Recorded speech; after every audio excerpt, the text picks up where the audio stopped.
So we are starting from concentration terms. We know what is concentration of a solution. तो किसी भी solution की concentration को express करने के काफी मेथड्स होते हैं जो हम बारी बारी डिस्कस करने वाले हैं, राइट?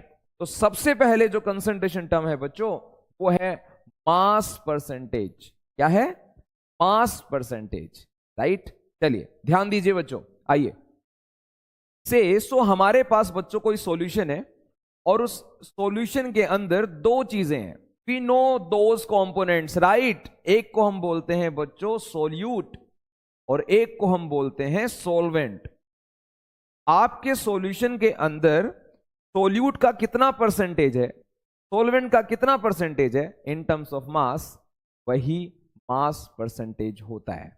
लाइक अगर मैं बात करूं, मैं आपसे पूछूं कि मास परसेंटेज सोल्यूट का क्या होना चाहिए, what should be the formula of mass percentage of solute, तो इसका फॉर्मूला होना चाहिए बच्चों, सोल्यूट का मास हम ऊपर रखेंगे मास ऑफ सोल्यूट और नीचे बच्चों रखा जाएगा टोटल मास ऑफ सॉल्यूशन। क्या रखा जाएगा?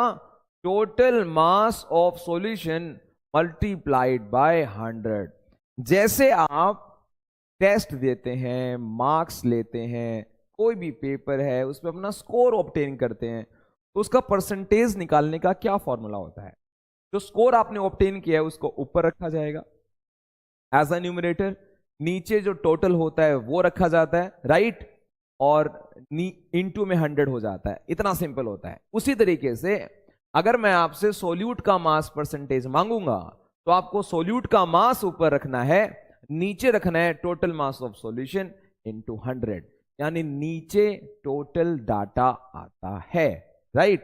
इसी तरीके से अगर हम आपसे पूछें कि मास परसेंटेज बच्चों सॉल्वेंट का क्या होना चाहिए, मास परसेंटेज सॉल्वेंट का क्या होना चाहिए, तो बच्चा सिंपली कहता है सर बेसिक फॉर्मूला है ऊपर रखिए मास ऑफ सॉल्वेंट, नीचे रखिए total mass of solution, total mass of solution and into में यानी मल्टीप्लाइड बाय 100। तो किसी भी कंपोनेंट का अगर आपको मास परसेंटेज निकालना है तो उस कंपोनेंट का मास ऊपर रखिएगा, नीचे रखिएगा टोटल मास, मल्टीप्लाई कर दीजिएगा 100 से, बात खत्म।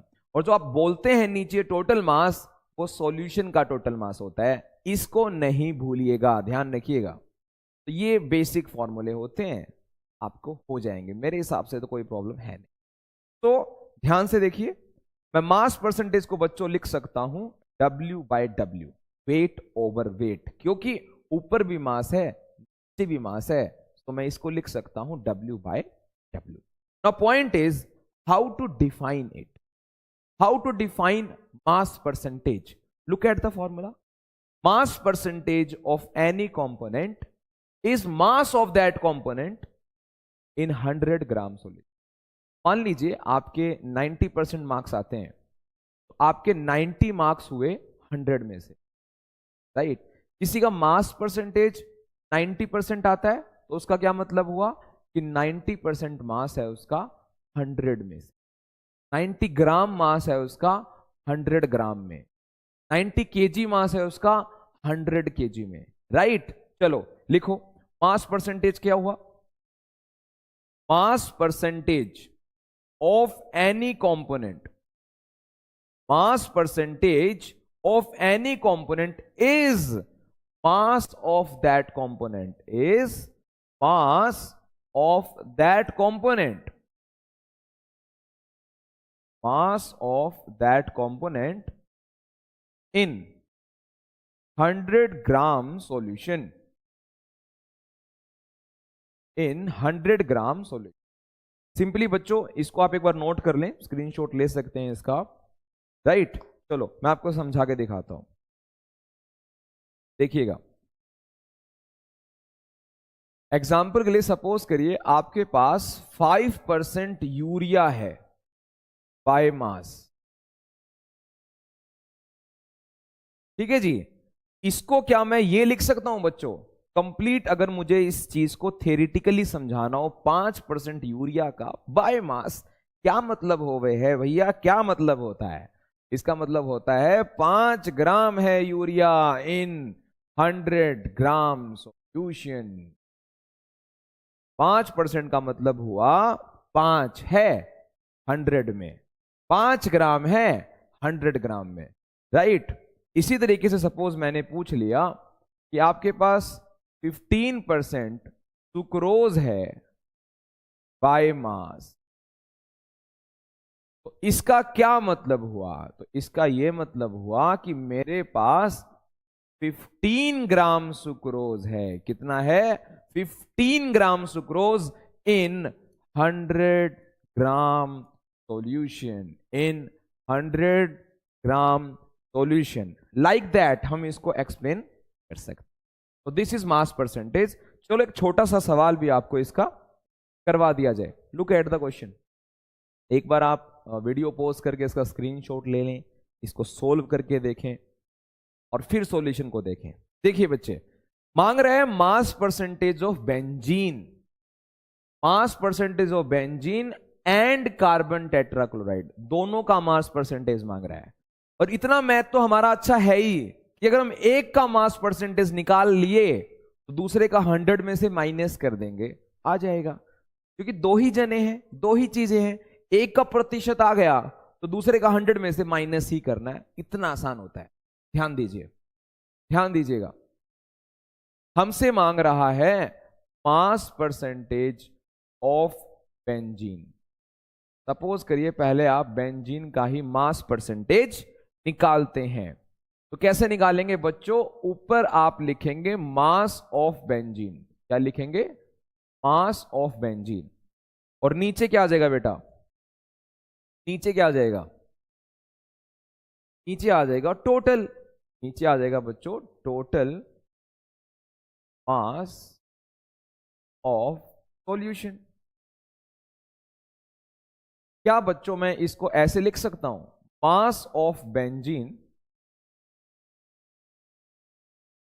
मास ऑफ बेंजीन डिवाइडेड बाय, अब देखो टोटल अपने पास है तो अच्छी बात है, नहीं तो मैं टोटल मास ऑफ सॉल्यूशन को लिख सकता हूं mass of benzene plus mass of जो दूसरा कंपोनेंट है, who is that? CCl4 carbon tetrachloride, carbon tetrachloride. Right है? राइट है। चलो आ जाओ फिर। What is mass of benzene? Find, find the mass of benzene बच्चे, find the mass. Sir 22 gram, yes, तो यहां आ जाएगा 22, okay, divided by, yes, mass of benzene again तो 22 प्लस, एक चीज मिस कर दी हमने, यस, इनटू में 100, इनटू में 100। यस बच्चा, चलो जल्दी बताइए, जल्दी बताइए। ऊपर 22, नीचे भी 22, मास ऑफ कार्बन टेट्राक्लोराइड 122, 122, तो it would become 22 upon 144 into में 100, इनटू में 100। तो इसको सोल्व करने पर हमारा आ जाएगा बच्चों बेंजीन का मास परसेंटेज। क्या आ जाएगा? बेंजीन का मास परसेंटेज। अगर हमसे वो मांगता है CCl4 का भी, तो CCl4 का भी निकाल देंगे बेटा, CCl4 का भी निकाल देंगे। तो मास percentage of CCl4 is nothing but 100 में से इस आंसर को माइनस कर देना। 100 में से इस आंसर को माइनस कर देंगे तो हमारे पास CCl4 का मास परसेंटेज आ जाएगा और बेंजीन तो बेटा आपने निकाल ही दिया। इतना सिंपल है, कर लेंगे। चलो फिर आगे आ जाओ। Yes, second concentration term volume percentage. जैसे आपने मास परसेंटेज किया है वैसे ही आप वॉल्यूम परसेंटेज भी करेंगे, राइट। चलो देखो, ध्यान देना। Volume percentage can be written as V by V। इतना तो अंडरस्टूड है ही। अब बच्चा अगर मास परसेंटेज को W/W लिखता है तो वॉल्यूम परसेंटेज को V/V लिखा जाएगा। चलिए, अगर मैं आपसे वॉल्यूम परसेंटेज मांगूं सॉल्यूट का, उसका क्या फॉर्मूला होना चाहिए? कुछ नहीं है सर, ऊपर हम रखेंगे वॉल्यूम ऑफ सॉल्यूट। क्या रखेंगे? Volume of solute. और उसको डिवाइड कर देंगे सर, उसको डिवाइड कर देंगे sir total volume of solution से। टोटल वॉल्यूम ऑफ सॉल्यूशन से इनटू में सर 100 आ जाएगा। क्या आ जाएगा बच्चों? 100 आ जाएगा। तो ये फॉर्मूला हो जाएगा वॉल्यूम परसेंटेज ऑफ सॉल्यूट का। इसी तरीके से अगर हमसे मांगा जाए वॉल्यूम परसेंटेज, वॉल्यूम परसेंटेज अगर हमसे मांगा जाए सॉल्वेंट का, उसका क्या फॉर्मूला होगा? उसका भी सिंपल है सर, ऊपर आ जाएगा वॉल्यूम ऑफ सॉल्वेंट और नीचे तो सर आपको पता ही है टोटल आता है सर। नीचे आ जाएगा बच्चे, क्या आ जाएगा? टोटल वॉल्यूम ऑफ सॉल्यूशन जी, total volume of solution into में 100। ये फॉर्मूला हो जाएगा। तो ये सॉल्यूट का वॉल्यूम परसेंटेज है, ये सॉल्वेंट का वॉल्यूम परसेंटेज, राइट। तो सीधी सी बात, अगर न्यूमेरिकली आप देखें और आपके पास दोनों में से कोई एक वॉल्यूम परसेंटेज आ गया तो दूसरे को 100 में से माइनस करके निकाल लेंगे, राइट। चलो देखो, ध्यान से देखना बच्चे, ध्यान से देखना। अगर अगर मैं आपको कहूं कि मेरे पास 5% H2SO4 है बाय वॉल्यूम, इसका क्या मतलब होगा? इसका क्या मतलब होगा? अगर मेरे पास 5% H2SO4 बाय वॉल्यूम है, इसका क्या मतलब होगा? How will you express it? कैसे आप इसको एक्सप्रेस करेंगे? सर सिंपल है, 5% मतलब 5 ml H2SO4। देखो बच्चे, कभी मैं ग्राम लिख देता हूं, कभी मैं ml। पता है कैसे? बाय वॉल्यूम लिखा हुआ है तो भाई वॉल्यूम में ही तो एक्सप्रेस करूंगा। बाय मास लिखेगा तो मास में एक्सप्रेस करेंगे, सिंपल। तो 5% H2SO4 means 5 ml H2SO4 in 100 ml solution, in 100 ml। you can also write 5 liter H2SO4 in 100 liter। units must be same, ml ml, litre litre, metre cube, वो आपकी मर्जी। लेकिन हम जनरली इसको ml में ही लिखते हैं, आप लीटर में लिखाओगे कोई दिक्कत नहीं है। तो 5% H2SO4 means 5 ml H2SO4 in 100 ml। अगर यहां लिखा होता 5% H2SO4 बाय मास तो यहां आ जाता 5 ग्राम इन 100 ग्राम, राइट। चलिए, तो इसकी डेफिनेशन क्या होगी बच्चों? यार डेफिनेशन बता दीजिए। तो volume percentage of any component, volume percentage of any component is volume of that component is volume of that component, right, in 100 ml solution. यानी उस कंपोनेंट का जो आप वॉल्यूम लिखेंगे वो ml में ही है। Volume of that component in ml in 100 ml solution. तो ml सॉल्यूशन के अंदर कंपोनेंट का जो भी वॉल्यूम है ml में, वही उसका वॉल्यूम परसेंटेज है। इसको आप देखकर समझ सकते हैं, राइट। चलो बच्चों, तो वॉल्यूम परसेंटेज भी हो चुका है, आगे आ जाओ। We have third concentration term, mass by volume percentage. क्या होता है मास बाय वॉल्यूम परसेंटेज? चलो इसको भी देखते हैं, ध्यान से देखिए। तो बच्चों मान लो मैंने आपसे पूछा मास बाय वॉल्यूम परसेंटेज, मुझे सोल्यूट का बता दीजिए। मैंने आपसे सोल्यूट का मांग लिया। अब देखो बच्चों, सिर्फ मास परसेंटेज लिखा होता है तो ऊपर भी मास नीचे भी मास इनटू में 100। वॉल्यूम परसेंटेज लिखा होता है, ऊपर भी वॉल्यूम नीचे भी वॉल्यूम इनटू में 100। अब लिखा हुआ है मास बाय वॉल्यूम, ऊपर मास नीचे वॉल्यूम इनटू 100। मैं किसका मांग रहा हूं? सॉल्यूट का। तो ये हो जाएगा, क्या हो जाएगा बच्चे? Mass of solute, mass of solute divided by total volume. मुझे कैसे पता नीचे वॉल्यूम आएगा? क्योंकि इन्होंने ही बोला हुआ है मास बाय वॉल्यूम। तो नीचे आ जाएगा टोटल वॉल्यूम, टोटल माने solution, total volume of solution into 100, into 100। तो ये बेसिक साइज का फॉर्मूला हो जाएगा, आपको ध्यान रखना है। ठीक है जी। चलो, अगर मैं एग्जांपल से पूछ लूं कि भाई सपोज करो वी हैव 10%,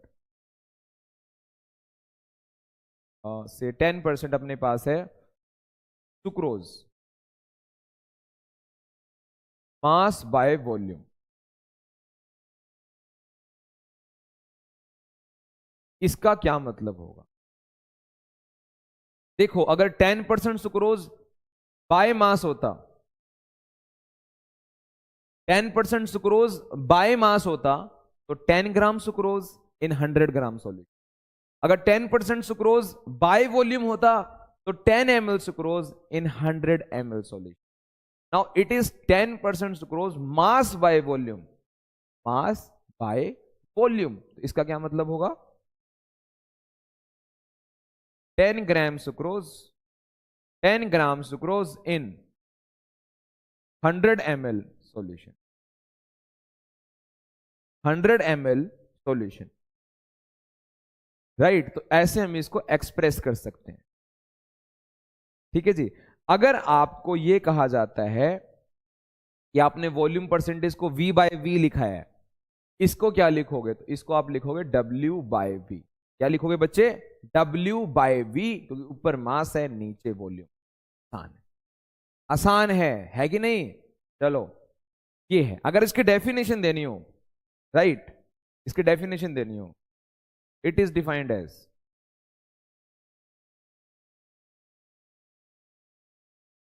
या इसको ऐसे लिख देते हैं। देखो, मैं इसी को एक्सप्लेन कर रहा हूं बच्चे, इसी फॉर्मूले को मैं डिफाइन कर रहा हूं, ध्यान से देखो। मास बाय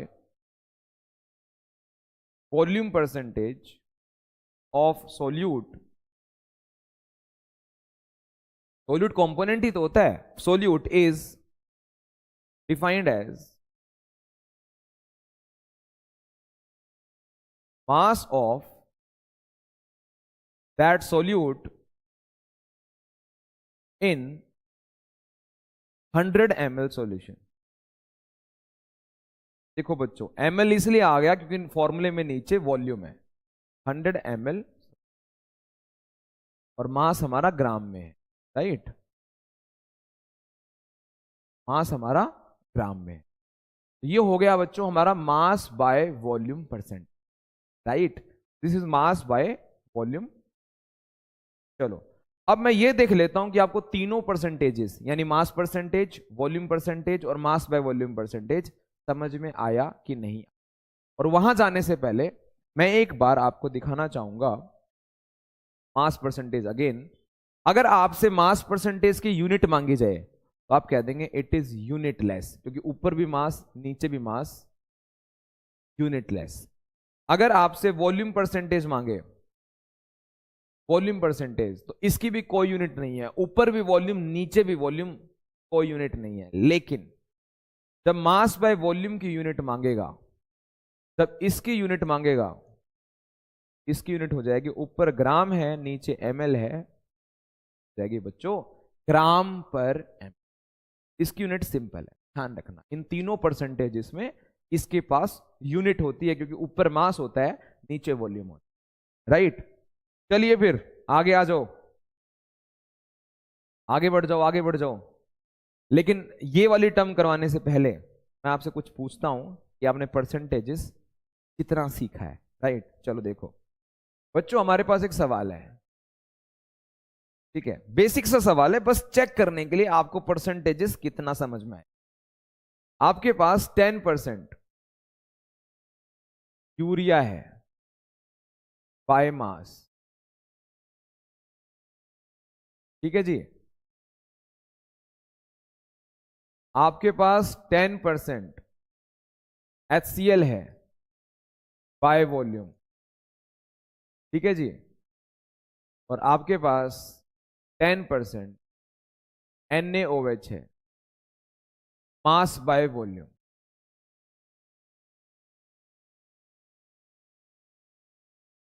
इसका मतलब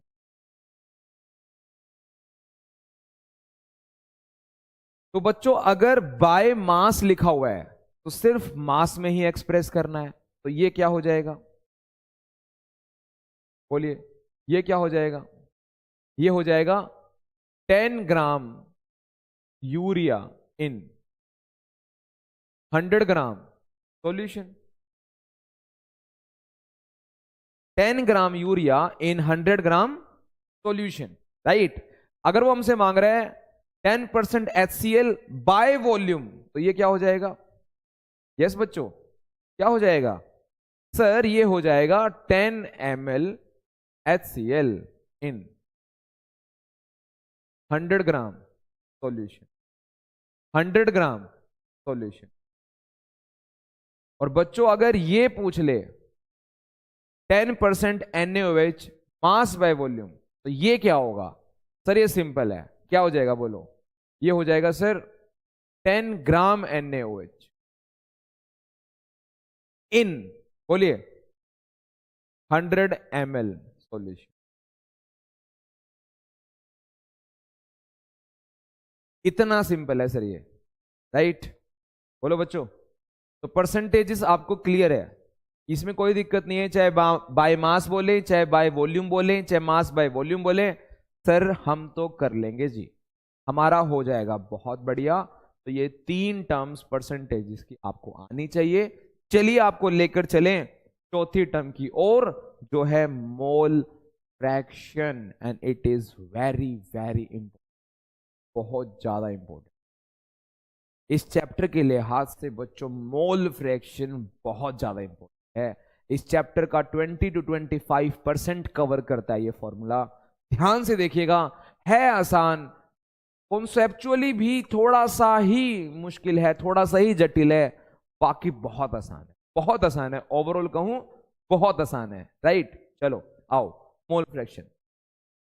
पहली बात तो हमने तीनों टर्म्स परसेंटेजेस पढ़े हैं, और अब चौथी टर्म आई है फ्रैक्शन।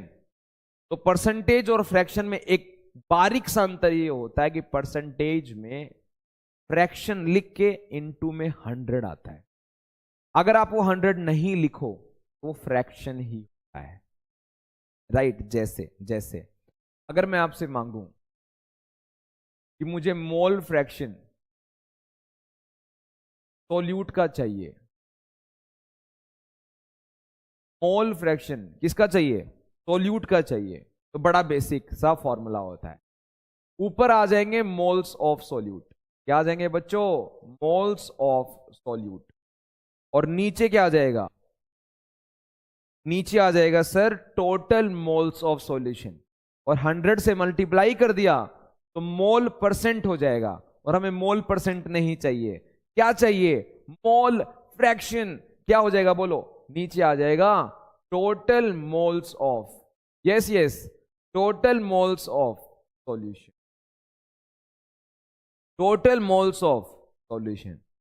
अब इस चीज को सिंबॉलिकली कैसे लिखते हैं, ध्यान से देखना, इस चीज को सिंबॉलिकली कैसे लिखते हैं, यही खेला करना है, ध्यान से देखिए। एक्स ऑफ सॉल्यूट, हालांकि ये सिंबल का ही होता है, लेकिन हम इसको एक्स की तरह लिख के आसान कर लेते हैं, हालांकि सिंबल बच्चों ओरिजिनल ये होता है, लेकिन आप इसको एक्स की तरह बनाइए, कोई प्रॉब्लम नहीं है, राइट। इसको हटाते हैं। X of solute means mole fraction of solute, right, mole fraction of solute. क्या फॉर्मूला होना चाहिए? लिखा हुआ है सर, तो सिंबॉलिकली बताइए क्या होना चाहिए? मोल्स ऑफ सोल्यूट को सिंबल से रिप्रेजेंट करेंगे n of solute, n of solute, number of moles of solute, ये हो जाएगा एन ऑफ सोल्यूट। और नीचे हो जाएगा बच्चों, नीचे हो जाएगा n of solute plus n of solvent, n of solute plus n of solvent, number of moles दोनों जोड़ दोगे तो टोटल मोल्स ऑफ सॉल्यूशन आ जाए। सिमिलरली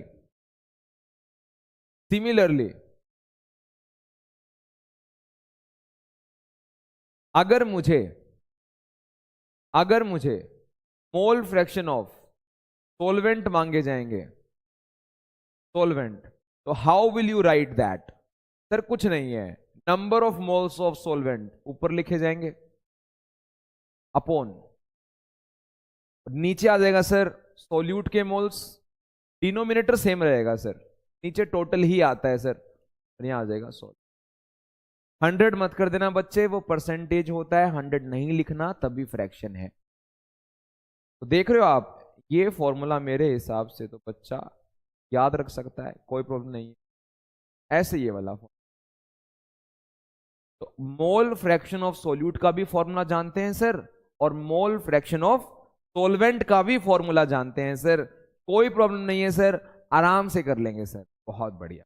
देखो कर लोगे, बेसिक सा फॉर्मूला है। अब देखो ध्यान से, अगर मैं कहूं कि मेरे पास सोल्यूट का मोल फ्रैक्शन है तो सोलवेंट का निकालने की जरूरत नहीं। जैसे तुम्हारे पास 1% आ गया कंपोनेंट का, तो दूसरे का 100 में से माइनस ही करना है। उसी तरीके से अगर आपके पास मोल फ्रैक्शन किसी कंपोनेंट का आ गया तो दूसरे का निकालने के लिए 1 में से माइनस कर देना। जैसे टोटल परसेंट 100 होता है, वैसे टोटल फ्रैक्शन का सम 1 होता है। x of solute plus x of solvent is nothing but x of solute plus x of solvent is equal to, ये होता है। आसान है, ठीक है जी, आसान है, नॉर्मल सा है। तो ये मोल फ्रैक्शन का फॉर्मूला होता है सोल्यूट में, सोलवेंट में ये हो गया। दोनों का सम कर दोगे अगर, दोनों का जी सम कर देंगे अगर, तो ये हो जाएगा हमारे पास 1 के बराबर। इसको ध्यान रखना है। ये 3 डब्बे जो आपको दिख रहे हैं, इन डब्बों दिमाग ही रूपी डब्बे में डालकर इनको याद कर लेना। चलो मैं आपको एक दो इसके सवाल करवाता हूं। Look at this question, look at this question. क्या मांग रहा है? Calculate the mole fraction of ethylene glycol and water in a solution containing that much percentage of glycol by mass. तो भाई बिल्कुल सिंपल है, टेंशन लेने की जरूरत ही नहीं। मांग क्या रहा है वो देखो, मोल फ्रैक्शन ऑफ ग्लाइकोल मांग रहा है, और अगर आपने ये निकाल लिया 1 में से माइनस कर देंगे, वाटर का भी आ जाएगा। देखो वो हमसे मांग रहा है, सिंबल देखना बच्चे, C2H6O2 का मोल फ्रैक्शन, यही मांग रहा है भाई। इथाइलिन ग्लाइकोल का फॉर्मूला इन्होंने दे रखा है ना, C2H6O2, उसका मोल फ्रैक्शन ये आपसे मांग रहा है, तो इसका फॉर्मूला आप लिख दीजिए। मांग रहा है तो फॉर्मूला लिख दीजिए सर। C2H6O2 के मोल्स चाहिए होंगे सर, और नीचे जो चाहिए होगा सर वो चाहिए होगा C2H6O2 के मोल्स प्लस दूसरा कंपोनेंट जो है ना सर वाटर, उसके मोल्स। अगर मुझे सर ये इसकी वैल्यू और इसकी वैल्यू मिल जाए सर, तो ये सवाल हो गया। बिल्कुल मिलेगी बेटा, मेहनत कर रहे हो आप, बिल्कुल मिलेगी, ध्यान से देखो। तो भाई मोल्स चाहिए तभी मोल फ्रैक्शन आएगा, और मोल्स का फॉर्मूला होता है गिवन मास अपॉन मोल। आप ढूंढो अब ग्लाइकोल का गिवन मास कितना है। इसको देखो बच्चे, इस वाली लाइन को देखो, इस वाली लाइन को देखो। अगर मुझे इसको एक्सप्रेस करना हो, इसको मैं ऐसे लिख सकता हूं 20% बाय मास, काम आ रहा है ना परसेंट, 20% बाय मास क्या मतलब है, 20 ग्राम C2H6O2 इन 100 ग्राम सॉल्यूशन। यस बच्चे, यस। इसका मतलब इसका गिवन मास तो हो गया 20, मोलर मास भी चाहिए बिकॉज मोल्स होते हैं गिवन मास अपॉन मोलर। तो given mass is 20, molar mass आप इसका सम कर लो भाई, एटम्स का मास सम कर लो, मोलर मास आ जाएगा। तो सम करेंगे तो ये 62 आएगा मोलर मास, डिवाइडेड बाय बोलिए बच्चे क्या आएगा, नीचे बोलो सर, नीचे फिर यही आएगा 20/62 प्लस पानी का मोल, पानी के गिवन मास और पानी का मोलर मास। तो बच्चों पानी का मोलर मास तो 18 होता है, वो तो सबको पता है। सवाल में ढूंढ सकते हो पानी का गिवन मास कितना है। यस सर, 20 ग्राम अगर ग्लाइकोल है, 100 ग्राम सॉल्यूशन है, तो पानी तो 80 ग्राम हुआ ना सर। यस बच्चे, बिल्कुल। अब आपको करना क्या है, इस फ्रैक्शन को और इस फ्रैक्शन को अलग से सोल्व करना है, वैल्यू रखनी है और हमारा आंसर आए। और जो भी हमारा आंसर आएगा उसको 1 में से माइनस कर दोगे तो दूसरे का मोल फ्रैक्शन आ जाएगा। ये तो ग्लाइकोल का है, तो जब तुम पानी का निकालने जाओगे तो 1 में से ग्लाइकोल वाला माइनस कर देना, है ना। ये तो बेसिक सी चीज है, ये तो आप कर ही लेंगे, राइट बच्चे। बोलो बेटा, आसान है, ठीक है। इस तरीके से आप देखो सवाल कितने आराम से कर सकते हो। चलो इसको नोट कर लो, स्क्रीनशॉट ले लो इसका। यस, चलो एक बार इस क्वेश्चन को ट्राई करो। Calculate the mole fraction of benzene in a solution containing 30% by mass of carbon tetrachloride, CCl4 का।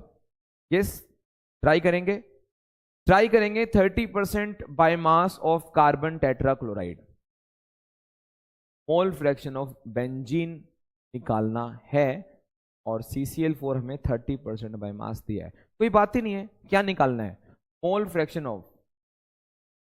फ्रैक्शन ऑफ बेंजीन हमें ये निकालना है।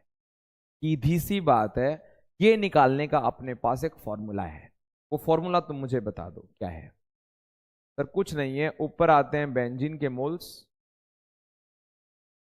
ठीक है सर, और नीचे आते हैं सर टोटल मतलब सर बेंजीन के मोल्स प्लस जो दूसरा कंपोनेंट है सर, दूसरा है सर कार्बन टेट्राक्लोराइड,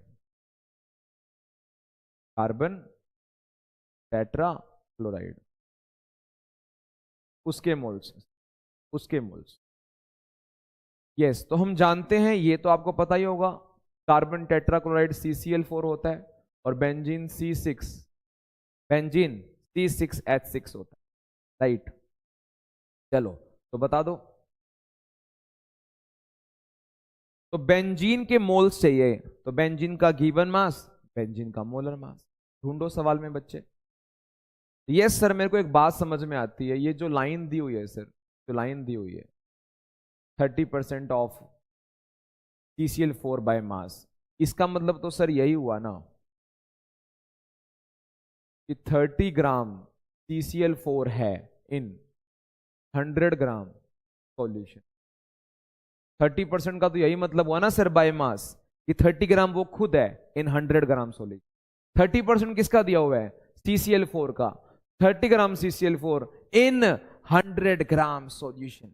अब बेंजीन के मोल्स, बेंजीन का गिवन मास ढूंढो, बेंजीन का गिवन मास। तो बच्चा बोलता है बेंजीन का गिवन मास है 70, क्योंकि 30 ग्राम तो CCl4 है, 100 ग्राम टोटल है, तो बेंजीन कितना हुआ 70। बेंजीन का मोलर मास, C6H6 का मोलर मास 78, सम करके देख लेना बच्चे, डिवाइडेड बाय फिर से बेंजीन के मोल्स यानी 70/78 प्लस CCl4 के मोल्स, CCl4 का given mass 30 molar mass, CCl4 का मोलर मास एक क्लोरीन में 35.5 होता है, 4 में कितना हो गया, करीब 142, देख लेना बच्चे कैलकुलेट करके, 142, और 12 हुआ कार्बन में तो कितना हो गया 150। इस फ्रैक्शन को अलग से सोल्व कर लेना, इस फ्रैक्शन को अलग से सोल्व कर लेना, रख देना, 2 डेसिमल प्लेस तक आप इसको सोल्व कर लें, काफी होता है, और ये हमारा आ जाएगा आंसर। अगर उसने हमसे CCl4 का भी मोल फ्रैक्शन मांगा होता, उसको बेंजीन का जो मोल फ्रैक्शन आएगा उसको 1 में से क्या कर देते, माइनस कर देते, इस तरीके से आ जाता, इस तरीके से आ जाता। क्यों बच्चे, आसान है। वो टर्म है मोलैरिटी। तो आप सबको पता ये होना चाहिए कि molarity is also called molar concentration, it is also called molar concentration, right. इसको मोलर कंसंट्रेशन भी कहा जाता है, और इसका जो सिंबल होता है बच्चे, इसका सिंबल होता है कैपिटल एम। क्या होता है, कैपिटल एम। इसने इसको जो समझने का तरीका है वो बहुत सिंपल है। आप ये इमेजिन करिए कि आपके पास सॉल्यूशन है 1 लीटर का।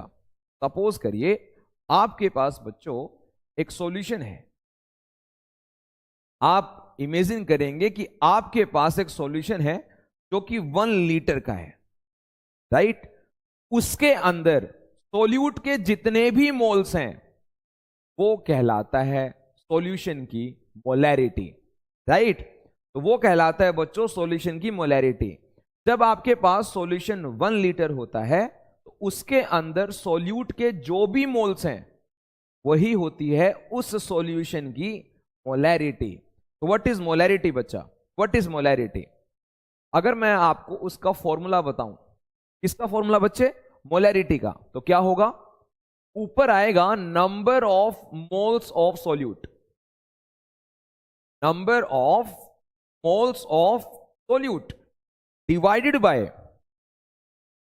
By volume of solution, right, volume of solution.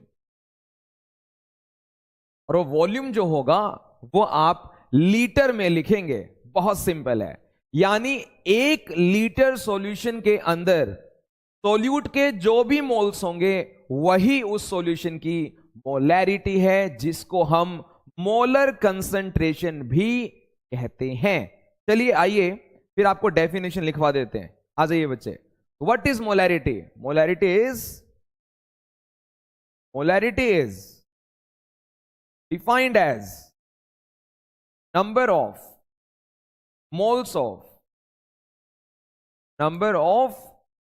of solute present in 1 liter of solution, or you can write present per liter of solution, present per liter of solution। Solution के पर litre में solute के जो भी moles होते हैं बच्चे उसे सॉल्यूशन की मोलैरिटी कहते हैं, राइट, उसे सॉल्यूशन की मोलैरिटी कहा जाता है। तो उम्मीद मैं ये करूंगा बेटा कि आपको मोलैरिटी का फॉर्मूला आ गया, उसकी डेफिनेशन आ गई है, तो आप अब उसकी यूनिट भी बता सकते हैं। क्या बता सकते हैं? यूनिट भी बता सकते हैं। तो यूनिट इसकी हो जाएगी बच्चों मोल पर लीटर। क्या हो जाएगी इसकी यूनिट? मोल पर लीटर। चलिए चेक कर लेते हैं आपको ये कितना समझ में आया। आ जाइए, सपोज करिए मैं कहूं आपके पास है 2.5 कैपिटल एम एक्वस सॉल्यूशन। आपके पास है बच्चों 2.5 कैपिटल एम एक्वस सॉल्यूशन। तो इसको एक्सप्रेस करना हो तो क्या ये सही है कि मोलैरिटी 2.5 है? मींस आपके पास हैं 2.5 मोल्स किसके? सॉल्यूट के, इन 1 litre of solution, in 1 litre of solution. 1 litre solution के अंदर आपके पास 2.5 मोल्स हैं, तो मोलैरिटी हो जाएगी बच्चों 2.5। आई थिंक आपको समझ में ये बात आ गई है। तो I am repeating again, molarity it is also called molar concentration. इसका फॉर्मूला आपके सामने है, उससे हमने ये डेफिनेशन दी है कि 1 लीटर सॉल्यूशन के अंदर सॉल्यूट के जो भी मोल्स होंगे वही उस सॉल्यूशन की मोलैरिटी होगी। यूनिट इज मोल पर लीटर। एंड एग्जाम्पल के लिए अगर आपके पास कोई नंबर है और आपको उसको मोलैरिटी में एक्सप्रेस करना है तो आप ऐसे कर सकते हैं, राइट। चलो एक बेसिक क्वेश्चन से शुरू करते हैं। देखिए, आइए, आपकी स्क्रीन के ऊपर एक सवाल दिख रहा है जिसमें कहा गया है calculate the molarity of 15 gram of NaCl in 250 ml of solution. बिल्कुल सिंपल सवाल है। चलिए आइए, क्या मांग रहा है बच्चों वो आपसे? मोलैरिटी मांग रहा है। क्या मांग रहा है? Molarity. We know the formula, we know the formula of molarity. What is the formula? Molarity is number of moles of solute, number of moles of solute divided by volume of solution, divided by volume of solution in liters, right, in liters। अब बच्चों molarity निकालने के लिए हमको दो चीजें चाहिए, एक तो नंबर ऑफ मोल्स चाहिए और दूसरा वॉल्यूम ऑफ सॉल्यूशन चाहिए। तो we know number of moles given mass by molar mass. तो क्वेश्चन के अंदर NaCl हमें 15 ग्राम दिया है, सोल्यूट जो है वो 15 ग्राम दिया है। तो उसको एक्सप्रेस कैसे करेंगे? नंबर ऑफ मोल्स की जगह पे रखेंगे given mass 15 divided by NaCl का मोलर मास 58.5, Na में 23, Cl में 35.5, समअप किया, क्या बना? 58.5। नीचे आएगा बच्चों वॉल्यूम ऑफ सॉल्यूशन, और वॉल्यूम ऑफ सॉल्यूशन क्या होगा? 250 ml। और क्योंकि लीटर में रखना है तो इसको मैं 1000 से डिवाइड कर देता हूं ताकि मिलीलीटर बन जाए लीटर, राइट। इसको हम सोल्व कर देंगे बच्चों और ये हमारी क्या आ जाएगी? मोलैरिटी। क्या आ जाएगी? मोलैरिटी। और यूनिट हमें पता है बच्चों, मोल पर लीटर। बहुत सिंपल है यार, बहुत सिंपल है। सवाल है मोलैरिटी का, चीजें चाहिए दो, एक है नंबर ऑफ मोल्स, दूसरा है वॉल्यूम। वॉल्यूम है 250 ml, नंबर ऑफ मोल्स होता है given mass by molar mass. Use the values, put the values, obtain the molarity. हो गया। इतना आसान सवाल है बच्चों, ये इतना आसान सवाल है, ठीक है। चलो आइए सेकंड सवाल करते हैं। यस, नोट करिए एक बार इसको। यस, एक बार इसका स्क्रीनशॉट ले लो बेटा। चलो ठीक है, आ जाओ अब।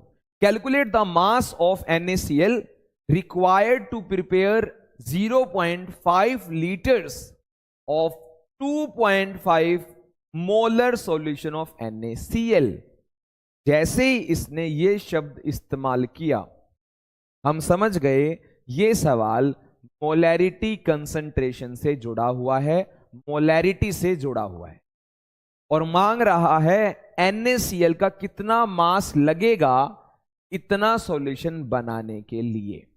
तो आपको समझ में तो आ गया है कि सवाल मोलैरिटी का है, तो मोलैरिटी का फॉर्मूला रख दीजिए ना। किसका वेट कर रहे हैं भैया? बताइए किसका वेट कर रहे हैं? मोलैरिटी का फॉर्मूला रख दीजिए। मोलैरिटी का फॉर्मूला होता है number of moles of solute, number of moles of solute divided by volume of solution, volume of solution in liters। तो यार सीधी सीधी बात है, जो ये मांग रहा है ना मास, वो यहां छुपा हुआ है, बिकॉज नंबर ऑफ मोल्स होता है गिवन मास बाय मोलर मास। चलो तब तक बाकी वैल्यूज रख देते हैं, ठीक है।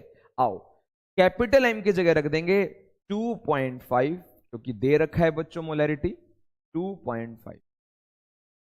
नंबर ऑफ मोल्स लिख देंगे given mass upon molar mass. तो NaCl का मोलर मास तो हमें पता है 58.5 divided by volume of solution, divided by volume of solution. तो व्हाट इज द वॉल्यूम बेटा, what is the volume? 0.5 litres. तो ये सीधे लीटर में ही दिया हुआ है पॉइंट। इसको सोल्व कर लेंगे बच्चों, इसको सोल्व कर लेंगे। हमें गिवन मास निकालना है, बाकी चीजें वहां ले जाइए। तो 2.5 के पास 0.5 पहुंचेगा और पहुंचेगा 58.5, क्योंकि इसी के साथ है, राइट। 58.5 भी वहां पहुंचेगा और इसको सोल्व कर देंगे, हमारा आ जाएगा गिवन मास। NaCl का गिवन मास, बोलिए आया कि नहीं? यस बच्चों, सोल्व हुआ कि नहीं हुआ? था ना आसान सवाल?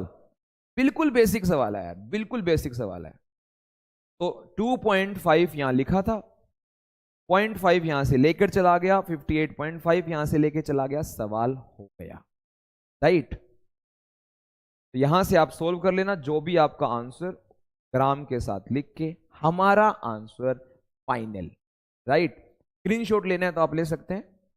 चलिए आइए अगला सवाल, नोट करिए, नोट करिए। और मैं कह रहा हूं अगर आप ऐसे सवाल को पहले अटेम्प्ट में कर लेते हैं, आपकी मोलैरिटी ठीक ठाक है, काम चल जाएगा, राइट। चलो एक बार स्क्रीनशॉट ले लो बच्चों, नहीं तो वीडियो पॉज करके एक बार ट्राई करो इसको। चलो सवाल मैं आप सबके लिए पढ़ देता हूं। If you are provided with 20% NaOH by mass having density 1.5 gram per ml, then find the molarity of a solution. Listen again, find the molarity of a solution. चलो बच्चों तो बताओ मोलैरिटी का फॉर्मूला क्या है? Sir number of moles of solute divided by volume of solution, volume of solution in litres. ये formula है जो बार बार इस्तेमाल होता है। अब वैल्यूज रख दो बच्चों, वैल्यूज रख दो, हमें मोलैरिटी निकालनी है। तो ऊपर है नंबर ऑफ मोल्स, तो नंबर ऑफ मोल्स होता है बच्चे given mass by molar mass. तो ये वाली लाइन देखो, 20% NaOH बाय मास दिया हुआ है। प्लीज एक्सप्रेस इट, कैसे लिखेंगे इसको? 20 ग्राम NaOH, बताया था ना बच्चों पिछले लेक्चर में, इन 100 gram solution, in 100 gram solution, right. तो 20% को मैं लिख सकता हूं 20 ग्राम इन 100 ग्राम सॉल्यूशन। लिख सकते हैं कि नहीं लिख सकते हैं? अगर आप इसको समझने में तकलीफ पा रहे हैं, प्लीज पहले पिछला लेक्चर देखिए फिर यहां आइए, राइट। चलो तो यस, नंबर ऑफ मोल्स तो मिल गया बच्चों हमें। क्यों? नंबर ऑफ मोल्स होता है given mass by molar mass. Yes, तो नंबर ऑफ मोल्स, यस बच्चों आ जाओ फटाफट। गिवन मास, सोल्यूट आपको दिख ही रहा है NaOH है, उसका गिवन मास है 20, तो यहां आ जाएगा बच्चों 20 अपॉन मोलर मास। NaOH का मोलर मास होता है 40, Na का 23, O का 16, H का 1, sum up it is 40, divided by volume of solution, volume of solution. अरे सर वॉल्यूम तो हमको नहीं दिया है सर, हमको तो डेंसिटी दे दिया है सर, वॉल्यूम कैसे करेंगे सर? तो सर कहते हैं कोई बात नहीं, वॉल्यूम का सिंबल यूज कर लेता हूं P, और एक बार इक्वेशन को रोक देते हैं। कारण यह है कि हमें वॉल्यूम निकालने के लिए अलग से मेहनत करनी है। जब वॉल्यूम आ जाएगा तो वॉल्यूम को यहां रख देंगे और हमारा मोलैरिटी निकल जाएगा। क्यों भैया, थोड़ा ज्यादा जोश हो गया? कोई बात नहीं, चलता है इतना तो। यस आओ, चलो कैसे करेंगे, कैसे पहुंचेंगे वॉल्यूम तक, देखते रहिए दया, देखते रहिए। चलो आओ, क्या दे रखा है बच्चों आपको? डेंसिटी 1.5 ग्राम पर ml, राइट। डेंसिटी तो डेंसिटी आपको किसकी दे रखी है ये आपको पता होना चाहिए। डेंसिटी हमें बच्चों सॉल्यूशन की दी हुई है। डेंसिटी किसकी दी हुई है? सॉल्यूशन की दी हुई है। और डेंसिटी का फॉर्मूला हमें पता है, मास बाय वॉल्यूम। अगर डेंसिटी सॉल्यूशन की है तो मास बाय वॉल्यूम जो फॉर्मूला रख रहे हो उसमें मास भी सॉल्यूशन का है, वॉल्यूम भी सॉल्यूशन का है, right. Density is mass of solution divided by volume of solution. Volume of solution, mass of solution divided by volume of solution. Yes, तो डेंसिटी बच्चों कितनी दी हुई है? सर इट इज 1.5 ग्राम पर ml sir, right 1.5। Mass of solution, mass of solution sir 100 gram sir. कितना sir? 100 ग्राम। तो यहां आ जाएगा बच्चों 100 ग्राम। वॉल्यूम सर हमको पता नहीं है ना सर, तो वॉल्यूम हम निकाल लेते हैं बच्चों। यहां पर आ जाएगा वॉल्यूम। किसका वॉल्यूम है बच्चों? वॉल्यूम है सर सॉल्यूशन का। ठीक है, तो निकाल लीजिए 1.5 इधर आ जाएगा। Therefore volume of solution, volume of solution is 100 divided by 1.5, लेकिन ये है बच्चों ml। ये क्या आ गया हमारा? ये क्या आ गया हमारा? ml।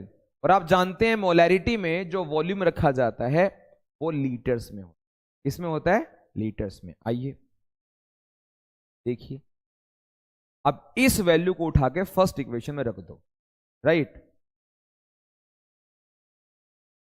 Put this value in equation 1।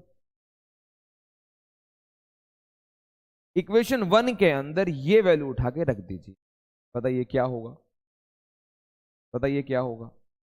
Sir ऊपर तो है 20/40, उसमें कोई शक नहीं, डिवाइडेड बाय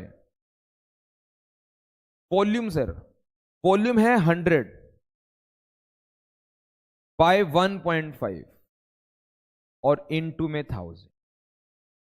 1.5 के साथ 1000 ताकि ml बन जाए लीटर और हम उसको सीधे सीधे यूज करें, राइट। इतना आसान है बच्चे। इसको आप सोल्व कर लेंगे तो हमारा क्या आ जाएगा? मोलैरिटी यूनिट आ जाएगी मोल पर लीटर। बोलिए, आसान है? यस बच्चों, आसान है, सिंपल। देखो इन्होंने हमसे मोलैरिटी मांगा, हमने पहले फॉर्मूला लिख दिया, फिर फॉर्मूला रखकर हमने नंबर ऑफ मोल्स को यूज किया, given mass by molar mass, right. हाँ ये रहा। नीचे है वॉल्यूम। अब वॉल्यूम हमारे पास है नहीं, डेंसिटी गिवन था, डेंसिटी ऑफ सॉल्यूशन। तो हमने क्या किया? डेंसिटी ऑफ सॉल्यूशन का फॉर्मूला रखा, mass of solution divided by volume of solution. यहां से हम वॉल्यूम तक पहुंचे, लेकिन हमारा वॉल्यूम ml में था क्योंकि डेंसिटी यूनिट देख लो ग्राम पर ml है। तो हमारा जो वॉल्यूम आया वो ml में आया, उसको उठाकर मैंने इस इक्वेशन में रख दिया 1000 से डिवाइड करते हुए, ताकि मेरा आंसर लीटर में बन जाए और हमारा मोलैरिटी निकल आए। क्लियर है? चलो ठीक है, बढ़िया। इसका स्क्रीनशॉट ले सकते हैं आप। चलो आओ अगला सवाल। यस, इस सवाल को ट्राई करेंगे बेटा। आइए आइए इस सवाल को ट्राई करते हैं। चलिए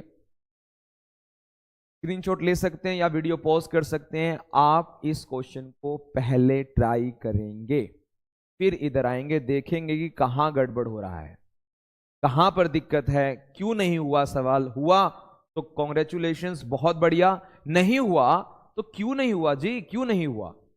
चलो आओ।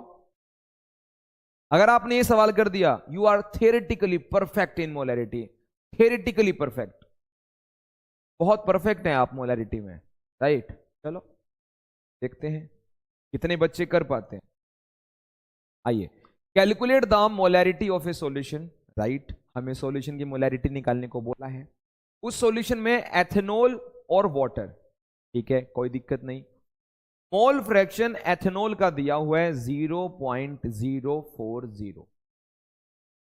0.040 हमें दे रखा है, ठीक है, कोई दिक्कत नहीं। पानी की डेंसिटी 1 मानने को कहा है, 1। तो देखते हैं कहां काम आता है। पहले जो मांग रहा है उसका फॉर्मूला रखते हैं। उसने हमसे मांगा है मोलैरिटी। मोलैरिटी का फॉर्मूला होता है number of moles, number of moles of solute divided by volume of solution, divided by volume of solution in litres. अब सवाल को पढ़ते हैं तो ना तो हमें डायरेक्ट नंबर ऑफ मोल्स मिल रहे हैं, गिवन मास का पता नहीं, मोलर मास तो चलो एथेनॉल दे रखा है हम कर लेंगे, वॉल्यूम का भी कुछ अता पता नहीं है।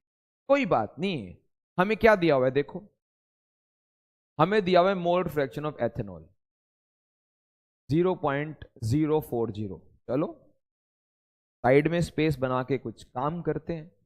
हमें दिया हुआ है मोल फ्रैक्शन एथेनॉल का, यूनो एथेनॉल C2H5OH, इसका वैल्यू हमें दिया है 0.04,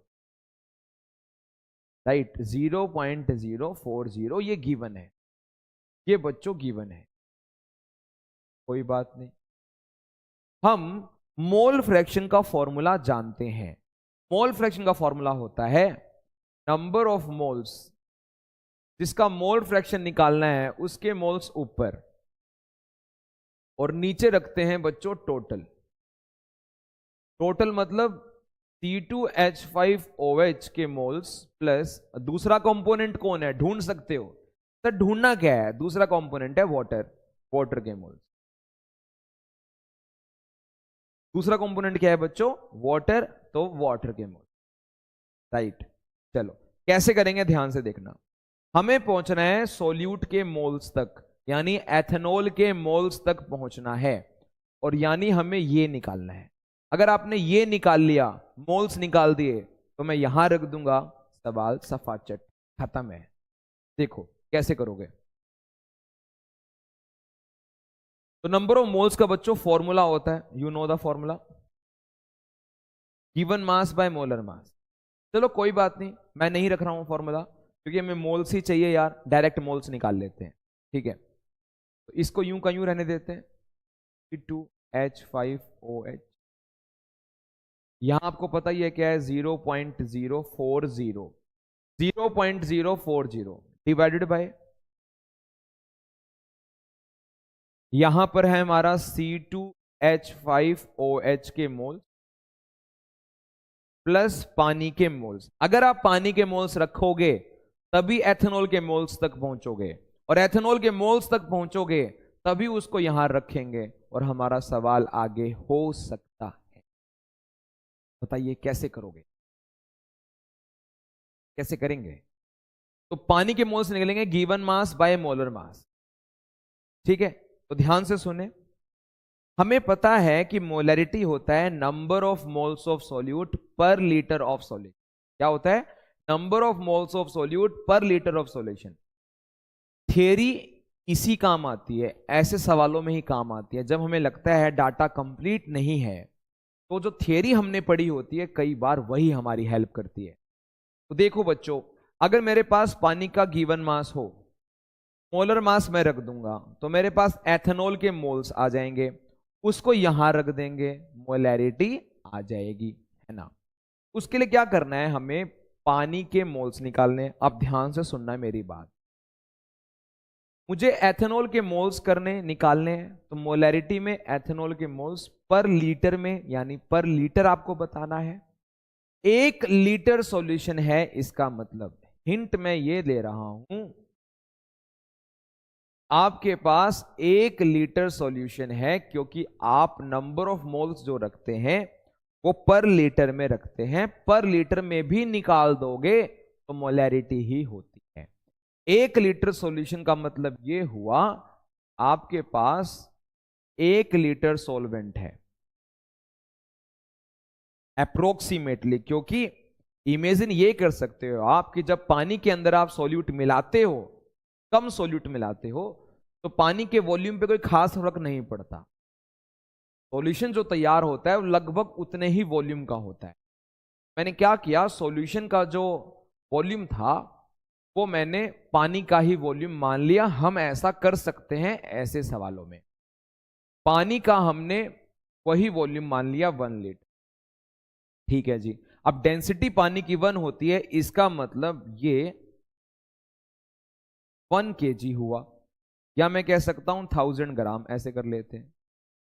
यानी ये 1 kg वाटर हुआ। 1 kg वाटर मतलब 1000 ग्राम।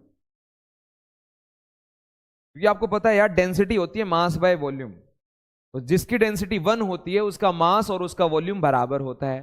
तो पानी का जो वॉल्यूम होता है वही उसका मास होता है, पानी का जो मास होता है वही उसका वॉल्यूम होता है। तो पानी का वॉल्यूम 1 लीटर, मास कितना हो गया 1 kg, यानी 1000 ग्राम। अब इधर आओ, पानी के मोल्स रखने थे। गिवन मास हमें मिल चुका है 1000 अपॉन मोलर मास 18, 1000 अपॉन 18, राइट राइट। चलो, तो यहां से हमारे पास क्या आ जाएंगे बच्चों, एथेनॉल के मोल्स। देखो कैसे आएंगे, C2H5OH के मोल्स। ये 1000 बटे जो 18 है, इसको उठाकर मैं वहां ले जाऊंगा, तो ये हो जाएगा 0.040 इंटू 1000 अपॉन 18। अब बच्चा कहता है ऐसे कैसे ले गए, ये कहां गया। तो बच्चों इतना आप कर सकते हो यार, इतना मैथमेटिक्स सबको आना चाहिए केमिस्ट्री में, कि अगर सॉल्वेंट और सोल्यूट दोनों का एडिशन है और सोल्यूट कम है, ऑब्वियसली नॉर्मल केसेस में वो कम ही होता है, तो आप इसको इग्नोर कर सकते हैं, नेग्लेक्ट कर सकते हैं। तो अगर आप इसको नेग्लेक्ट कर देंगे इसके कंपैरिजन, तो सिर्फ डिनोमिनेटर में सॉल्वेंट सॉल्वेंट का डाटा बचेगा। इसको उधर ले जाओ तो हमारे पास देखो, देखो हमारे पास ये आ गया, क्या आ गई है, एथेनॉल के मोल्स आ गए। एथेनॉल के मोल्स आ गए, इसको उठाकर यहां रख सकते हैं। एथेनॉल के मोल्स आ गए, इसको उठाकर यहां रख सकते हैं।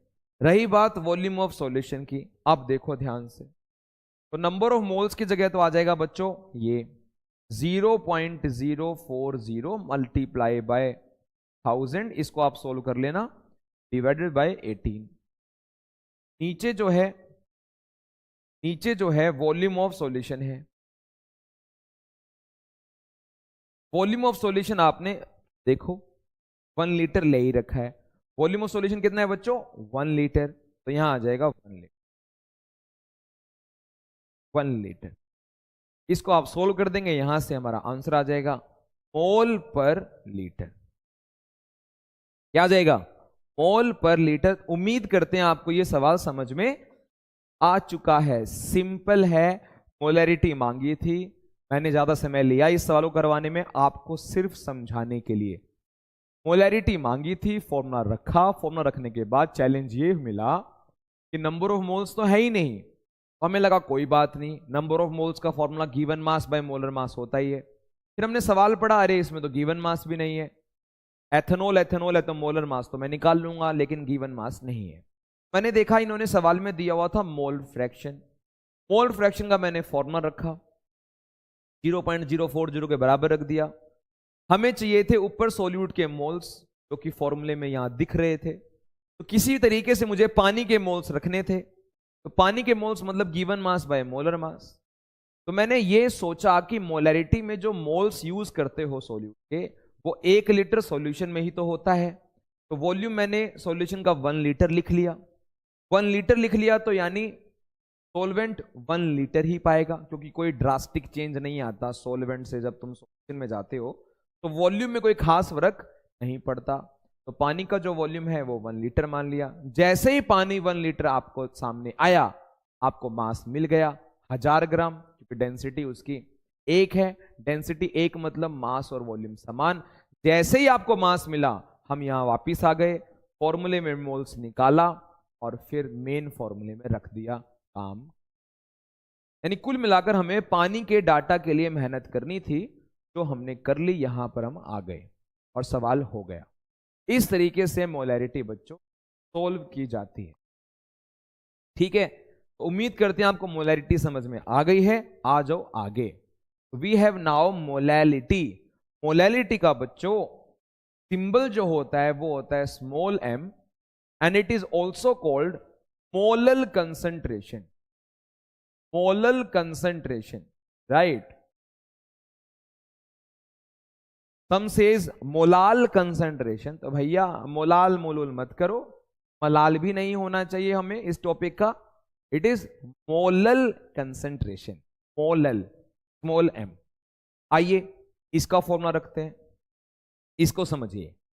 सपोज करो आपके पास इस बार सॉल्यूशन नहीं है, सॉल्वेंट है, और उस सॉल्वेंट का मास गिवन है 1 kg। तो इसके अंदर जितना भी सॉल्यूट आप मोल्स में ऐड करोगे वही सॉल्यूशन की मोलैलिटी है, स्मॉल m। 1 kg सॉल्वेंट के अंदर जितना भी सॉल्यूट आप मोल्स में डाल दोगे वही उस सॉल्यूशन की मोलैलिटी है। और कैपिटल M यानी मोलैरिटी क्या थी? 1 लीटर सॉल्यूशन में जितने मोल्स सॉल्यूट के होंगे। तो एक है कैपिटल M जो सॉल्यूशन का स्टैंडर्ड लेके चलता है, एक है मोलैलिटी जो सॉल्वेंट का स्टैंडर्ड लेके चलता है। तो मोलैलिटी का फॉर्मूला देख लीजिए क्या होता है, बड़ा प्यारा फॉर्मूला है। Small m is equal to number of moles of solute, number of moles of solute added in 1 kg of solvent means mass of solvent। Mass of solvent और वो केजी में है। इतना आसान है ये। यानी अगर आपके पास सॉल्वेंट का मास होगा, put it here in kilogram, put the value of number of moles of solute, you will have your small m, molality। कुछ नहीं है, बस कैपिटल M का अगर मैं आपको फॉर्मूला दिखाऊं, देखो इसमें नीचे आता है वॉल्यूम ऑफ सॉल्यूशन, और जो स्मॉल m का फॉर्मूला अगर मैं आपको दिखाऊं इसमें आता है mass of solvent in kg, right. इतना बेसिक होता है बच्चों, इसको नोट कर लेना बच्चों। ये हमारा फॉर्मूला हो गया स्मॉल m का। अब यहां से आप डेफिनेशन दे सकते हो obviously. What is molality? It is defined as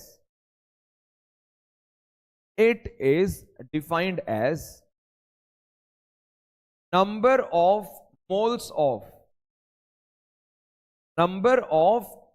of solute added. I am using this word added क्योंकि हमारे पास सॉल्वेंट है और सोल्यूट हम डाल रहे हैं सॉल्यूशन बनाने के लिए। एडिड पर केजी ऑफ द सॉल्वेंट, पर KG of the solvent. 1 kg solvent अगर ये हो तो जो नंबर ऑफ मोल्स हैं सोल्यूट के वही स्मॉल m है जो कि डेफिनेशन में लिखा हुआ है, राइट। इसकी यूनिट अगर मुझे आपको बतानी हो, इसकी यूनिट हो जाएगी, ऊपर है मोल नीचे है केजी, यूनिट हो जाएगी मोल पर केजी। क्या हो जाएगी? मोल पर केजी, राइट। चलो देखते हैं आपको कितना समझ में आया है। आइए एक बार एक छोटी सी बात बता दो। अगर आपके सामने 2 कैपिटल M सॉल्यूशन हो और आपके पास 2 स्मॉल m सॉल्यूशन हो, इन दोनों में आप क्या फर्क देखते हैं? इन दोनों में आप क्या फर्क देखते हैं? बताइए, इन दोनों में आप क्या फर्क देखते हैं? अगर आपके पास 2m सॉल्यूशन हो कैपिटल M और 2 स्मॉल m हो तो आप कैसे इसको एक्सप्रेस करते हैं? ध्यान से देखिए, 2 कैपिटल M मतलब मोलैरिटी 2 है, capital M 2, molarity 2 means 2 moles of solute in 1 litre solution. 2 moles of solute in 1 liter solution, और 2 small m है, मतलब 2 moles of solute in 1 kg solvent, 1 kg solvent। तो स्मॉल m है तो solvent की बात करते हैं, कैपिटल M है तो सॉल्यूशन की बात करते हैं, स्मॉल m है तो सॉल्वेंट के मास की बात करते हैं, और कैपिटल M है तो सॉल्यूशन की वॉल्यूम की बात करते हैं। ये होता है मोलैलिटी। अब मैं आपको दे रहा हूं एक क्वेश्चन, इसको आप ट्राई करिएगा। मिलेंगे फिर लेक्चर नंबर 3 में, कल की वीडियो में, जहां हम बात करेंगे अगली term normality. Right this question. इस क्वेश्चन का स्क्रीनशॉट ले लें और मैं आपको मोलर मास यहां पर दे देता हूं KI का, जरूरत पड़ेगी। Molar mass of KI is equal to 166 gram per mole. आपको मैंने यहां मोलर मास KI का दे दिया है, यूज दिस डाटा, और ये आप सोल्व करेंगे। मोल फ्रैक्शन, मोलैरिटी, मोलैलिटी, 3 चीज इन्होंने मांगी है। बड़े प्यार से, बड़े आसानी से आपका ये सवाल हो जाना चाहिए। ठीक है बेटा, घबराना बिल्कुल नहीं है। मैं जानता हूं ये न्यूमेरिकल यूनिट है, तभी आपको कह रहा हूं बहुत आसान है। अगर आपको जो न्यूमेरिकल में करवा रहा हूं इन फ्लैश वीडियोस में, इन वीडियोस में, इन क्लासेस में, अगर आप साथ साथ कर लेते हैं तो आपको समस्या नहीं है। Concentration term normality. चलिए क्लास को बेटा शुरू करते हैं।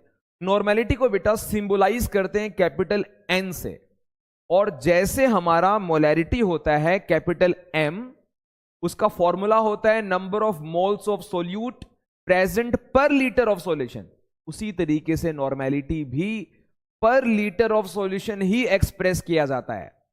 बस कैपिटल M यानी मोलैरिटी के अंदर सोल्यूट नंबर ऑफ मोल्स से आंका जाता है, वहीं normality number of gram equivalents से आंका जाता है। राइट, चलो देखो, तो नॉर्मेलिटी बच्चों is equal to number of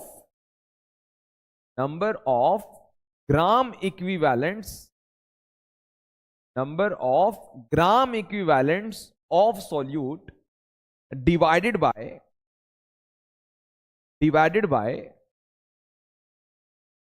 volume of solution in liter, volume of solution in liters।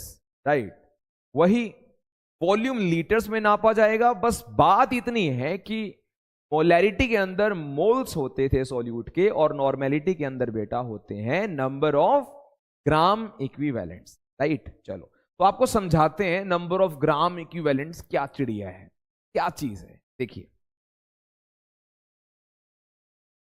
ध्यान से देखना बच्चों, जैसे number of moles given mass upon molar mass होता है, वैसे ही number of gram equivalents given mass by equivalent mass होता है। नंबर ऑफ ग्राम इक्विवेलेंट्स क्या होते हैं? Given mass, given mass, is it visible बेटा? Okay, given mass divided by equivalent mass, given mass divided by equivalent mass. अब बच्चा बोलता है सर मोल्स में नीचे मोलर मास आता था, वो तो हम फॉर्मूला देखकर कैलकुलेट कर लेते हैं, ये इक्विवेलेंट मास क्या होता है? चलिए आइए उसको भी समझाते हैं। और जो इक्विवेलेंट मास होता है, ध्यान देखना बच्चों, जो इक्विवेलेंट मास होता है वो होता है molar mass multiplied by n factor. एक काम करते हैं तो थोड़ा सा इधर लिख लेते,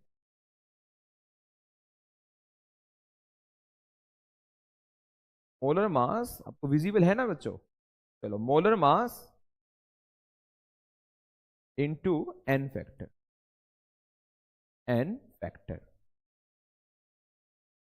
बस हम बाउंड्री से बाहर ना आ जाएं, बिल्कुल सही है। तो इक्विवेलेंट मास जो बच्चों लिखा जाता है वो होता है molar mass into n factor.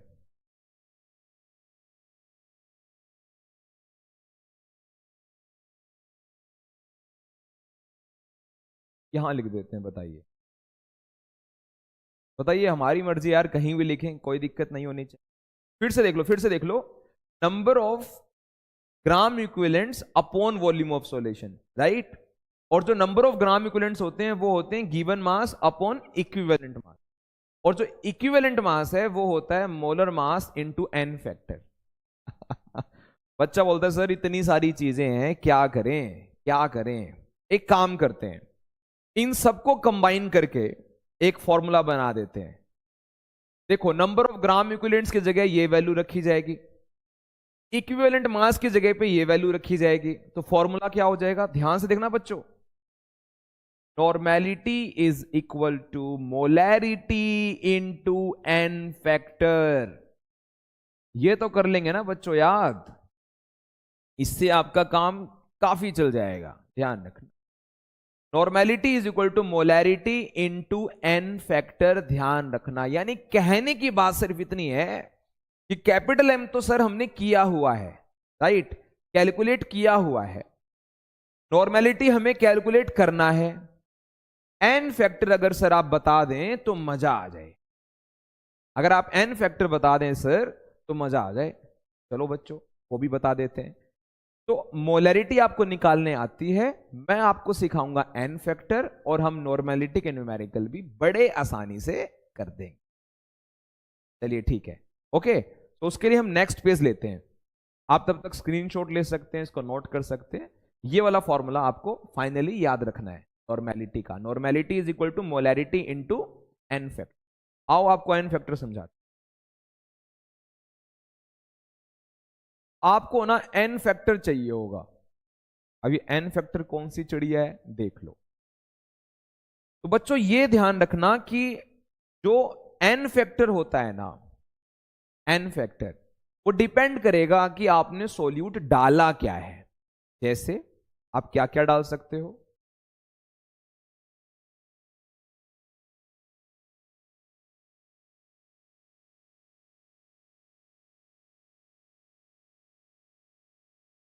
आप कोई एसिड डाल सकते हो, आप कोई बेस डाल सकते हो, या आप कोई सोल्ट डाल सकते हो।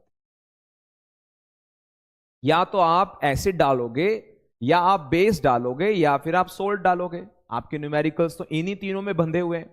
तो होगा कैसे, ध्यान से देखो। अगर आपने एसिड डाला हुआ है तो वहां पर जो एन फैक्टर होता है, एन फैक्टर वो होता है कितने H प्लस आयनाइजेबल हैं, एसिड के कितने H प्लस फ्री हैं।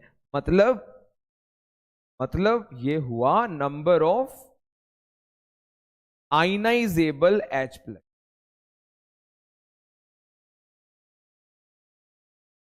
जिसको आप +1 में बेसिसिटी भी बोले हैं। क्या बोले हैं, बेसिसिटी, जिसको आप बेसिसिटी भी बोले हैं, राइट, ओके। आओ, अगर आपका सोल्यूट बेस हुआ तो जो एन फैक्टर होगा बेस के लिए वो क्या होगा, बेस के लिए एन फैक्टर होगा कितने OH माइनस आयनाइजेबल है, number of ionizable OH minus ions, number of ionizable OH minus ions, ठीक है। इसको आप +1 में एसिडिटी बोले हैं। आओ बच्चों, आओ फटाफट से सोल्ट की बात करते हैं। सोल्ट में जो एन फैक्टर होता है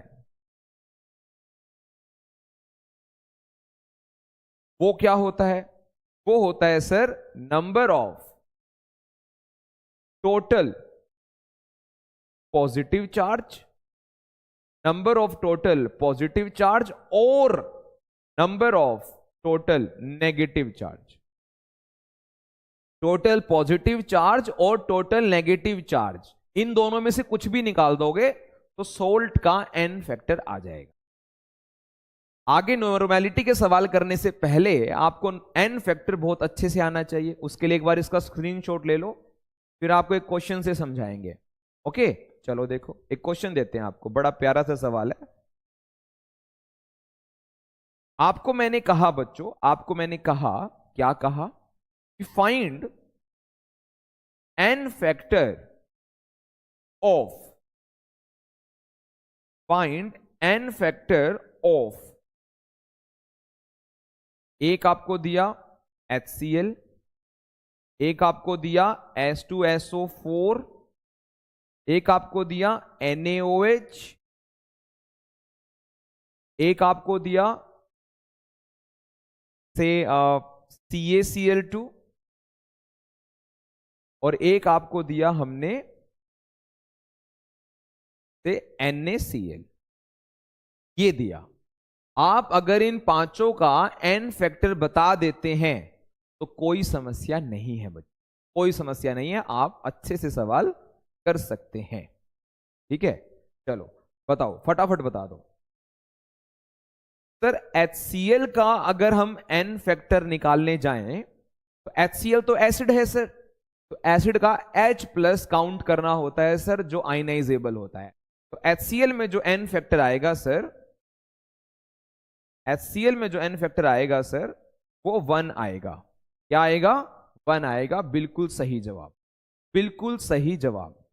वहीं पर जब वो हमसे H2SO4 का मांगेगा, वहीं पर जब वो हमसे H2SO4 का मांगेगा, तो H2SO4 भी एसिड है, उसमें भी जितने H प्लस आयनाइजेबल होंगे वही उसका n फैक्टर होगा। तो यहां पर प्यारे बच्चों जब n फैक्टर आप निकालने जाओगे, n फैक्टर यहां पर 2 होगा। क्या होगा बच्चों? 2 होगा। यस, इसी तरीके से जब तुम NaOH का n फैक्टर निकालोगे, NaOH तो बेस है, और बेस में जितना OH माइनस आयनाइजेबल होता है वही उसका क्या होता है? n factor. तो इसका OH तो 1 है। यस, चलो आओ, CaCl2, अगर आप इसका n फैक्टर निकालने जाते हैं, इसका जो n फैक्टर है वो एक सोल्ट है ये, और सोल्ट के लिए आप टोटल प्लस या टोटल माइनस कुछ भी काउंट कर लो। अगर आप CaCl2 को देखोगे तो CaCl2 में टोटल प्लस है 2, कैल्शियम पे 2 चार्ज होता है, या फिर नेगेटिव चेक कर सकते हो, नेगेटिव है Cl माइनस, लेकिन Cl माइनस है 2 बार। तो या तो आप प्लस देखो या माइनस देखो, बात एक ही है, n फैक्टर यहां आएगा बच्चों। इसी तरीके से अगर आप NaCl का n फैक्टर लिखने लग जाएं, NaCl भी सोल्ट है, अगर आप इसका प्लस या माइनस चेक करोगे तो वो 1 आएगा। इस तरीके से आप ये सवाल कर सकते हैं। अगर आपको स्क्रीनशॉट लेना है तो आप इसका स्क्रीनशॉट ले लें, आपको n फैक्टर में कोई समस्या नहीं होनी चाहिए। यस बेटा, क्लियर है? इस तरीके से आप n फैक्टर निकालते हैं। सही, चलो आगे आओ। तो ये एक सवाल है, इस सवाल को अगर आप करेंगे तो आपको थोड़ा लगेगा कि नॉर्मेलिटी का लेवल है क्या सॉल्यूशन यूनिट में, राइट? चलो देखो, सवाल है calculate the normality and molarity of H2SO4 solution. यानी हमें H2SO4 सॉल्यूशन की नॉर्मेलिटी पता लगानी है, मोलैरिटी पता लगानी है, राइट? और हमें कह रखा है कि हमारे पास 4.9 ग्राम H2SO4 है पर लीटर, यानी सॉल्यूशन है हमारे पास 1 लीटर, H2SO4 उसमें डाला है 4.9 ग्राम। जो सॉल्यूशन बन चुका है उसकी भैया मोलैरिटी निकाल दीजिए और नॉर्मेलिटी निकाल दीजिए। ई बात हमको दिया गया है। अब देखिएगा नू कैसे करेंगे ऐसे सवाल को, ध्यान से देखो बच्चों। सर इसने तो नॉर्मेलिटी भी मांग लिया और इसने तो मोलैरिटी भी मांग लिया। कोई बात नहीं मित्रों, देखो मतलब करना कैसे वो देखो। अगर मैं मोलैरिटी का पहले पता लगा लूं, क्योंकि मैं एक फॉर्मूला जानता हूं, क्या फॉर्मूला है? Normality is equal to molarity into n factor. मैं एक फॉर्मूला जानता हूं, normality is equal to molarity into n factor. और इस फॉर्मूले को लगाने के लिए मुझे पहले कैपिटल M यानी मोलैरिटी निकालनी होगी, मोलैरिटी। और अगर मैं उसको n फैक्टर से मल्टीप्लाई कर दूंगा तो मेरे पास नॉर्मेलिटी आ जाएगी। चलो आओ देखो।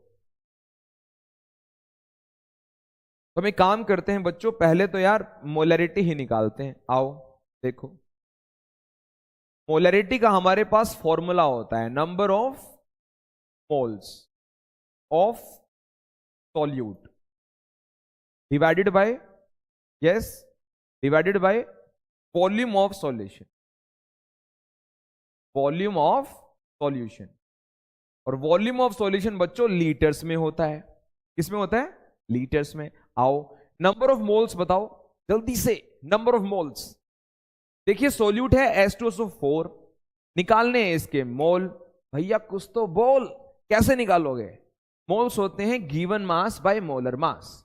तो गिवन मास आप अगर H2SO4 का देखोगे विच इज 4.9, कितना है प्यारे बच्चों? 4.9 है, ठीक है। और मोलर मास इसका होगा, आप देख लो यार, 98। हाइड्रोजन का 2, सल्फर का 32 और ओ टोटल काउंट करो 64, तो ये हो जाएगा 98 divided by volume of solution. Volume of solution बच्चों 1 लीटर है। कितना है? 1 लीटर, यस 1 लीटर। इसको आप सॉल्व कर लेंगे तो ये करीब करीब आ जाएगा 49 2 जा, ओके, 1/20। ये आ गई बच्चों हमारी मोलैरिटी। इसको अगर आप डेसिमल्स में लिखना चाहते हैं आप पहुंच सकते हैं, इट इज 0.05। ये आ गई हमारी मोलैरिटी 0.05। आई होप आपको इतनी कैलकुलेशन तो समझ में आती ही होगी, ठीक है बेटा, ओके। अब जो हमारा कैपिटल M आया है उसको हम अगर इस फॉर्मूले में रख दें तो कैपिटल N भी आ जाएगा। चलो आओ देखो बच्चों, Therefore capital N is equal to, इस फॉर्मूले को देखना आप ध्यान से, capital N is equal to, capital M कितना है बच्चों हमारा? 0.05 रखिएगा, 0.05। N फैक्टर कितना है? किसका सवाल है ये? एसिड का। और एसिड का N फैक्टर क्या होता है? Ionizable H plus. और H2SO4 में आयनाइजेबल H कितने होते हैं? कितने? 2। तो अगर आप यहां 2 रख देंगे तो आपका आंसर आ जाएगा। कितना आ जाएगा? 0.1 हमारा आंसर आ जाएगा। बोलो बेटा, क्लियर है? इस तरीके से हम सवाल को करेंगे। अगर आपको स्क्रीनशॉट लेना है आप ले सकते हैं, ठीक है। चलो आ जाओ एक बार इस सवाल को देखो। Which of the following is dependent on temperature.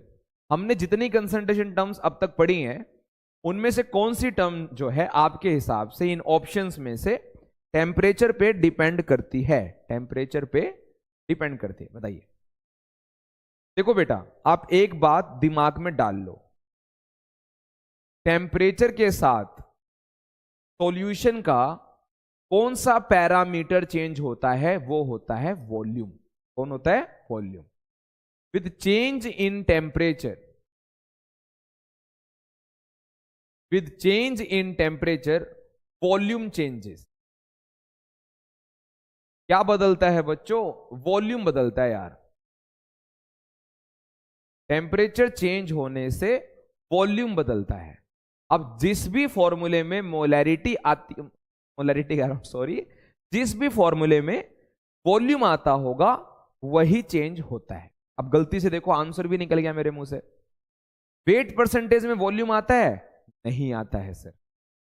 Molarity में आता है? नहीं आता है सर। मोलैरिटी में आता है? आता है सर। मोल फ्रैक्शन में आता है? नहीं आता है सर। आंसर आ गया मोलैरिटी। क्या आ गया बच्चों? आंसर आ गया। क्योंकि इसने सवाल ये पूछा कि कौन टेम्परेचर के साथ चेंज होगा, कौन टेम्परेचर पे डिपेंड होगा। और ये 4 टर्म्स थी। 4 टर्म्स में से जिस टर्म में वॉल्यूम आएगा वही टेम्परेचर पे डिपेंड करेगा, क्योंकि टेम्परेचर के साथ सॉल्यूशन का वॉल्यूम वाला जो पैरामीटर होता है वो बदलता है और कुछ नहीं बदलता। क्लियर है? यस बच्चा, चलो ठीक है। तो हम अगली टर्म पर आ जाते हैं बच्चों। अगली टर्म है हमारी पीपीएम। क्या है? Ppm. You know the full form. What is ppm? Ppm is parts पर मिलियन। पार्ट्स पर मिलियन। जैसे बच्चों परसेंटेज होता है, जैसे परसेंटेज होता है वो होता है पार्ट्स पर 100। पार्ट्स पर 100। वैसे ही पीपीएम होता है पार्ट्स पर मिलियन।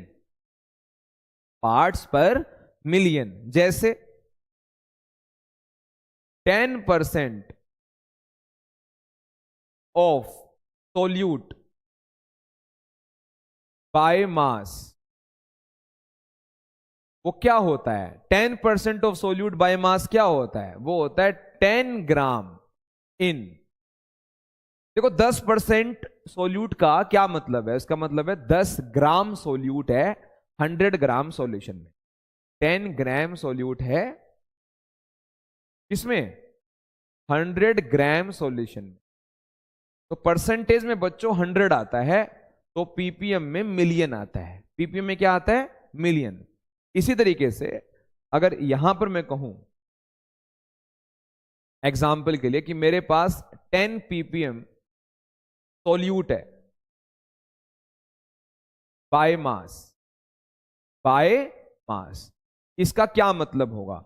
इसका यह मतलब होगा कि मेरे पास 10 ग्राम सोल्यूट है इन मिलियन ग्राम सॉल्यूशन। जैसे परसेंटेज में होता है 100 ग्राम, वैसे ही पीपीएम में होगा जी मिलियन ग्राम। क्या होगा? मिलियन ग्राम। देखो इसको मैं लिख पाऊंगा 10 ग्राम ऑफ सोल्यूट,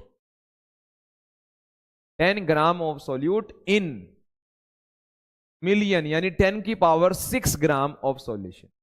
बस, तो परसेंटेज में आता है 100, पीपीएम में आता है मिलियन। बस इतना ही फर्क होता है। क्लियर है? क्लियर है बेटा? क्लियर है? जैसे फॉर्मूला मेरे को लिखना पड़ जाए, अब फॉर्मूला लिखना पड़ जाए। देखो दैट इज पीपीएम का फॉर्मूला लिखना हो मास की टर्म्स में, उसका फॉर्मूला क्या होगा? इसका फॉर्मूला क्या होगा? इसका फॉर्मूला सिंपल होगा, मास ऑफ सोल्यूट। अरे सोल्यूट का ही पीपीएम निकालोगे तो सोल्यूट का मास आ जाएगा ऊपर, डिवाइडेड बाय नीचे आ जाएगा total mass of solution. Total mass of solution और इनटू में आ जाएगा 10 की पावर 6। बस परसेंटेज में आ जाता है 100, मिलियन में आ जाएगा, पीपीएम में आ जाएगा 10 की पावर 6। वैसे ही अगर हमसे पीपीएम बाय वॉल्यूम में पूछ ले, बाय वॉल्यूम में पूछ ले तो क्या होगा? यहां आ जाएगा volume of solute, volume of solute divided by, और नीचे आ जाएगा total volume of solution, total volume of solution into 10 की पावर 6, इंटू 10 की पावर। ठीक है बेटा? तो जैसे परसेंटेज में 100 आता है, पीपीएम में 100 की जगह 10 की पावर 6 आता है। परसेंटेज को आप मास के टर्म्स में लिख सकते हो, तो पीपीएम को भी मास के टर्म्स में लिख सकते हो। परसेंटेज को आप वॉल्यूम के टर्म्स में लिख सकते हो, तो पीपीएम ने थोड़ी कुछ अलग किया हुआ है, वो भी वॉल्यूम में लिखा जा सकता है। बस परसेंटेज में यहां 100 लिखा होता है, पीपीएम में यहां 10 की पावर 6 लिखा हुआ है। बस इतना ही अंतर है। एक बार इसका स्क्रीनशॉट ले लीजिए। ठीक है? एक सवाल से आपको बता देते हैं, सवाल से आपको बता देते हैं क्या सिस्टम। देखिए सा इधर कर देते हैं। ओके, विजिबल है? राइट, चलो देखो, ध्यान से देखना बच्चों। एक छोटा सा क्वेश्चन है बस। मैंने कहा convert 5 ppm of solute by mass in mass percentage? ये सवाल है। 5 ppm को, जो कि मास की टर्म्स में है, उसको परसेंटेज में कन्वर्ट कर दीजिए, ये हमें कहा गया है। कोशिश करो, एक बार वीडियो को पॉज करके कोशिश कीजिए। बहुत सिंपल है बेटा, बहुत सिंपल है। देखो मुझे बताओ 5 ppm का मतलब क्या हुआ? अगर 5 ppm को बाय मास अगर आपको एक्सप्रेस करना हो, अगर आपको एक्सप्रेस करना हो तो क्या होगा? 5 ग्राम सोल्यूट होगा सर, 5 ग्राम सोल्यूट होगा इन मिलियन ग्राम सॉल्यूशन। क्या होगा? मिलियन ग्राम सॉल्यूशन। 5 ग्राम सोल्यूट होगा इन मिलियन ग्राम सॉल्यूशन। अब वो हमसे मांग रहा है, क्या मांग रहा है? परसेंटेज। तो परसेंटेज का फॉर्मूला बच्चों तुम जानते हो यार, क्या होता है परसेंटेज का? तो मास परसेंटेज का फॉर्मूला होता है, मास परसेंटेज ऑफ सोल्यूट है, वो निकालना है। उसका क्या फॉर्मूला होगा? अरे सर उसका सिंपल फॉर्मूला है, ऊपर आएगा sir mass of solute, mass of solute divided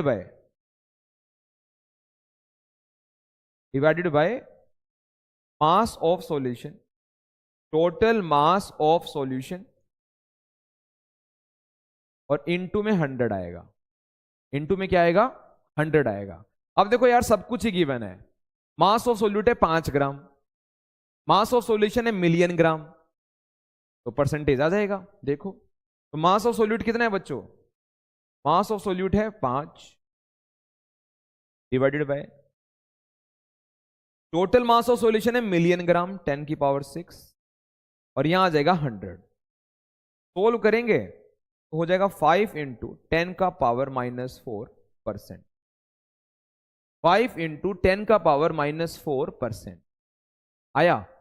इस तरह से आप पीपीएम से परसेंटेज में जा सकते हैं, परसेंटेज से पीपीएम में जा सकते हैं। फर्क कितना ही है, पीपीएम में होता है 10 की 6, परसेंटेज में होता है 100, और दोनों को आप एक्सप्रेस कर सकते हैं।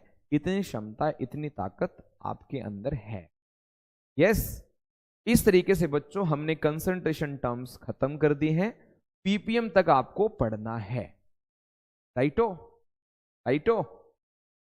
चलो ठीक है।